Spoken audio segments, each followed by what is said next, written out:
certainly it is a very, very different world trying to direct right now. And hopefully it is a once in a lifetime experience directing in the midst of a pandemic. But what was that kind of process like for you, both in trying to juggle the directing with what's going on with the world, but also knowing that this is the final season and it's close to the end? Yeah, it was, I will not lie, it was definitely the most challenging, most difficult job that I've ever had, but it was also the most rewarding job that I've ever had. I've never been happier. I've never been filled with more pleasure. It was an amazing experience, and you're right.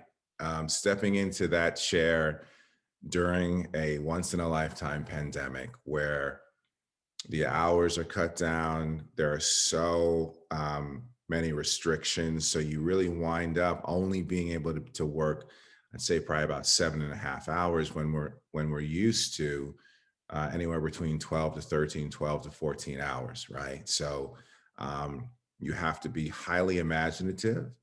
You have to move as quickly as humanly possible, and that's challenging. So you have to come in really prepared, which I was fortunate because I've had this script since last October, which is unusual in the world of television. But because of the pandemic, in a weird way, it pushed the show to start filming much later, and so the writers had more time on the head to really release those scripts. So I got a chance to work with the writer months before. We even shot. I got a chance to shadow three incredible directors in the world of Lucifer: Nathan Hope, Claudia Yarmay, Lisa Demain, all very different, all brilliant. Um, so I was more than prepared. And That's a good thing because it was a wild ride. Um, but it was incredible, and I'm opening up to this kind of new phase, this new chapter of my life. Well, because it was so close to the end, and because you did have kind of a different kind of power as a director versus a performer, were there any moments, again, without spoiling anything, that you were able to kind of incorporate as your own kind of goodbye to the show, or kind of little special touches that you wanted to put in that you could only do in that position of power? Yes, there is one in particular. Uh, well, I actually don't think that this is a spoiler because everyone knows the show is ending. Yes.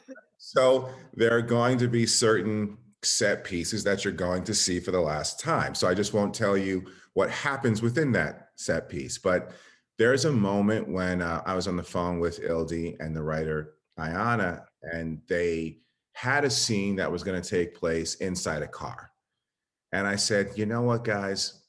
This is the last time that we're going to see the exterior of Lux.